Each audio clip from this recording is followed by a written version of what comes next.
which some people do and some people don't. I got one of them there. That's all right, here's the screw. If you have this part of the Wolverine jig, you can set it in here. And you can set the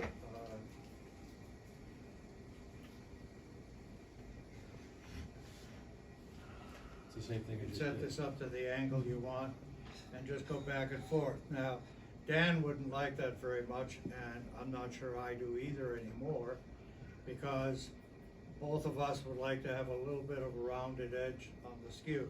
And this won't do that by itself. So you don't get a radius. No, you do not.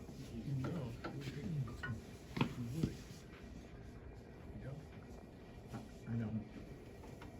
You don't need that radius, these are just for nickety whoops.